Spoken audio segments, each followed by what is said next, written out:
Okay, I got one for you.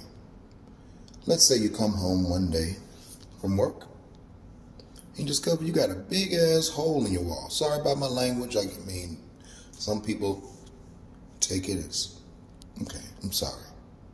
You have a big hole in the wall. What do? You don't know how to fix it. You call someone. They give you a price that you really don't want to pay.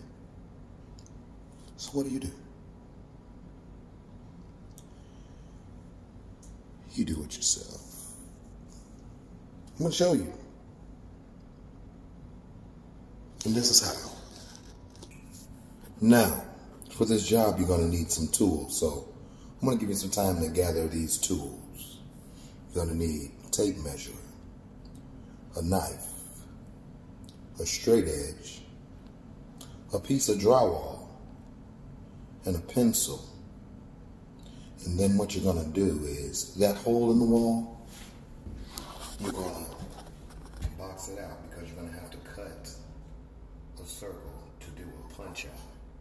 You know, I learned how to do a punch out probably about 13 years. After I learned drywall and everything, I learned how to do a punch out on YouTube when it first came out. When it first started, it was a white guy that had some information on YouTube, and I took it, and guess what? It paid off. It's still paying off today. So I'm going to share this information with you. Sorry about that. It's been a rough one today. Pretty dirty, a lot of sanding. I got dust all in my mouth and my nose. Even though I wear protection, it's messing up my dreads a little bit, but it's all good.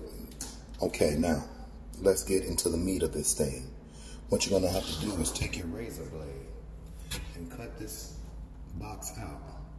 Now, the trick to drywall is that once you break the paper, it'll break in a direction that you cut it. So if you cut one side and push it back away from the cut, it'll open up and fall in. So I'm going to give you a quick demonstration and do it for you so that you see how it's done.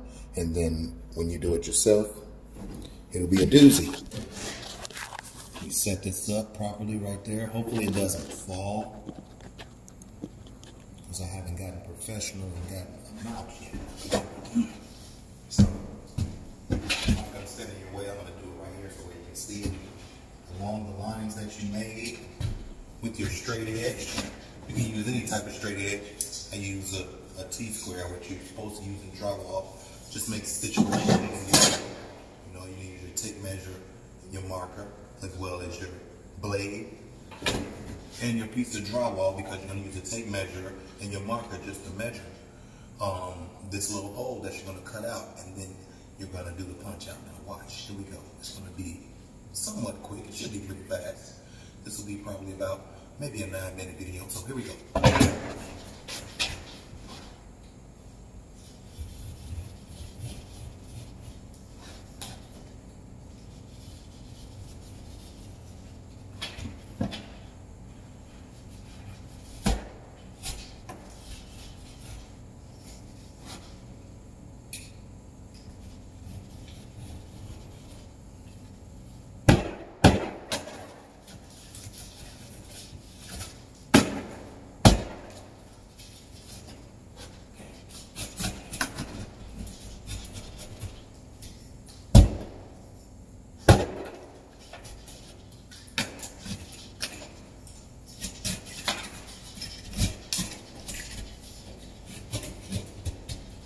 Make sure the opening is cut properly to what you boxed out. You don't have to take any measurements. You just have to put a box around the sides of the hole or the damaged area so you can do this punch out. Then you just have to pull the drywall out. Because pulling the drywall out gives you an open space. So when you make your measurements, cut everything to size according to the lines that you made. So when you do your measurements and you take your cut, it should fit right in. Now, the whole trick to this punch out is you measure horizontally and vertically. You get those measurements. Once you get those measurements, you basically add 1.5 inches to both sides, horizontally and vertically. Once you add the 1.5 inches to the cut, and I'm going to show you how it's done, I just want to explain it to you. Then it should fit into pocket and be strong enough to support just like the regular paper that's surrounding the chalk on this drywall.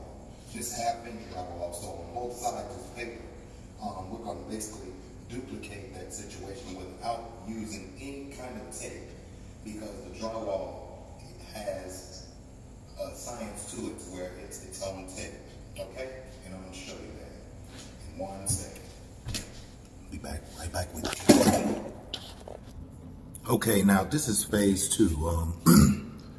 The problem that most people have is they don't know how to read a tape. You must, if you're going to be doing this work, you must know how to read a tape. I'm going to give you a quick run through. It should take about 30 seconds, but each little line on the tape is a 1/16. Okay, you got 1/16, 2/16, 3/16, 4/16, whatever. You add 2/16 together, it becomes an 1/8 or whatever. I don't know. I guess that's fractions. We should know that. So you got an 1/8, a quarter, 3/8, 1/2, 5/8, 3/4, 7/8. Okay, so you should know that 2/8 is a quarter, I guess. Yeah. Okay, so I'll give you a quick look at the tape right here. Okay, so you're gonna have to measure. You're gonna have to know how to measure. So if someone said 7/16, then you need to be able to count 7 of those 16ths, because each one of those little lines represents a 16th. So you got 5 inches, then you got a little line right there, then you got an 1/8. That little line is a 16th. The tall line is an 1/8. Look, the next line in between there is what, 3/16? Yeah, and then it's a quarter. Okay, so learn how to read a tape. All right, now I already broke it down. I'll give you a quick look. The horizontal and the vertical measurements. One was 6 7/8. The horizontal, the vertical was 11 7/8. Now I'm gonna cut this out. I'm gonna cut it with the blade, and then I'm gonna show you what's going on. So you're gonna have to look at me because I can't hold the camera by myself. I will explain it to you as soon as I get it done. It should not be that long. All right.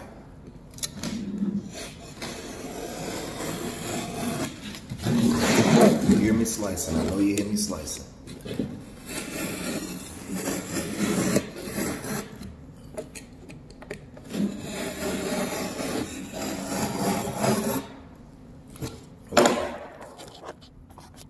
Okay, now with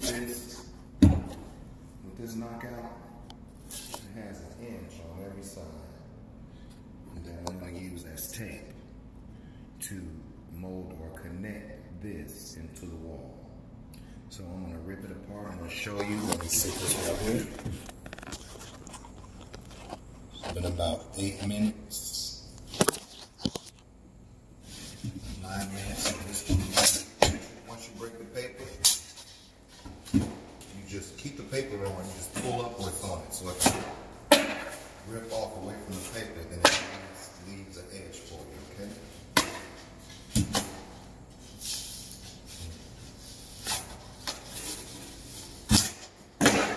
That's not the one that's needed. So I'm just give you a general idea.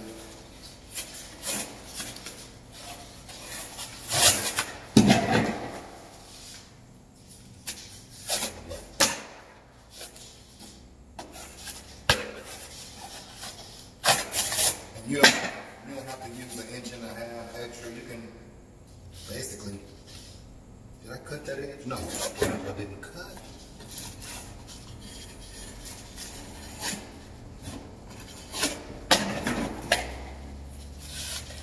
Okay.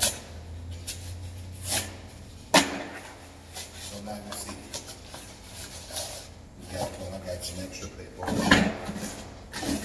Cut it off. And I just want to say thanks for your time. Thanks for watching. But this is knowledge for you that you can use to make money.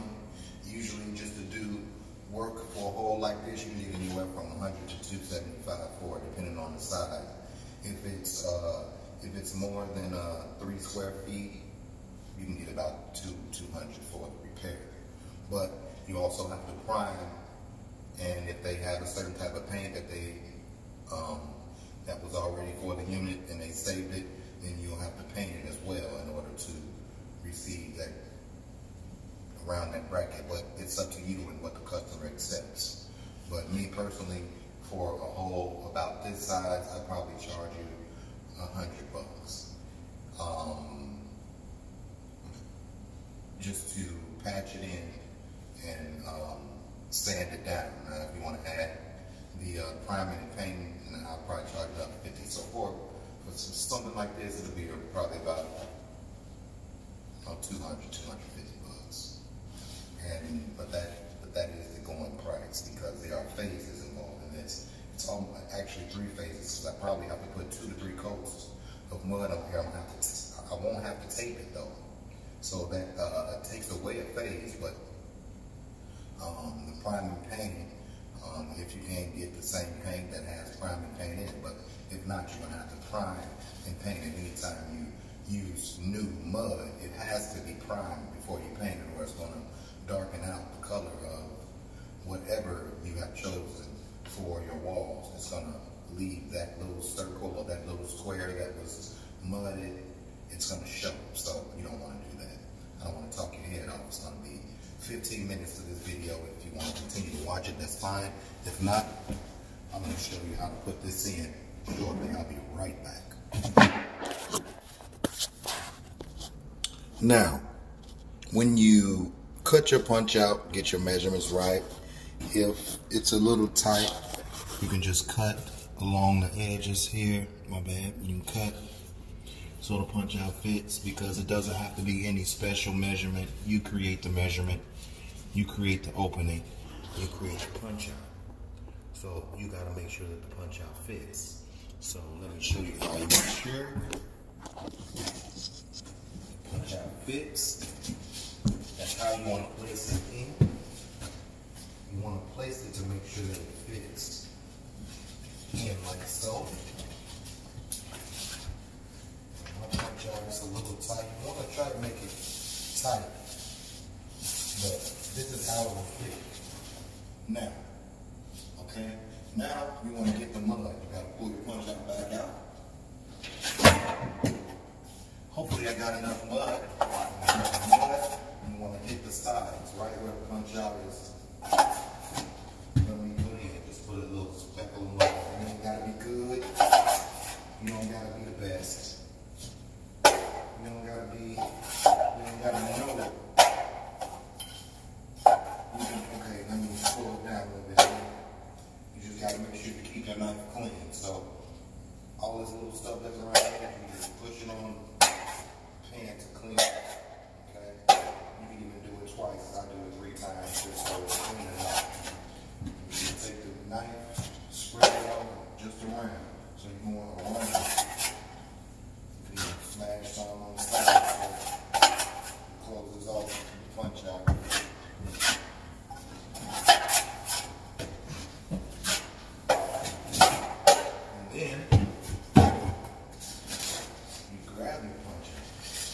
Created, size you created, slide it right in that spot. And this is making the drywall complete again. See, I got it upside down. All I got to do. Okay, slide it in. Put your paper on too.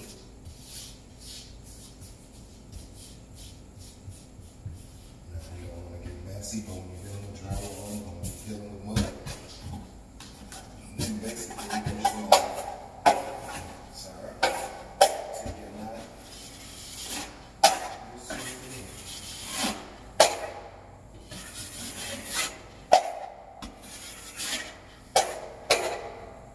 Voila.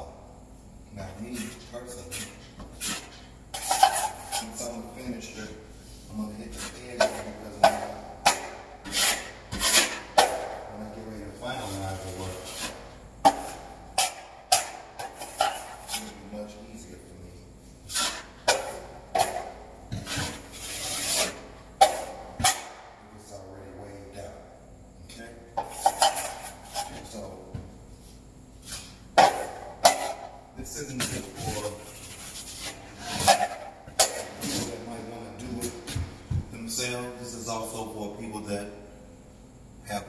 knife in their hand and they've been dealing with drywall for a while, and they might just be looking for a shortcut instead of cutting the whole piece of wall out, things like that, okay? So I took about 16 to 17 minutes of your time. I appreciate all your time. I'm gonna spend the rest of my time using this little punch out so it's ready for a final coat.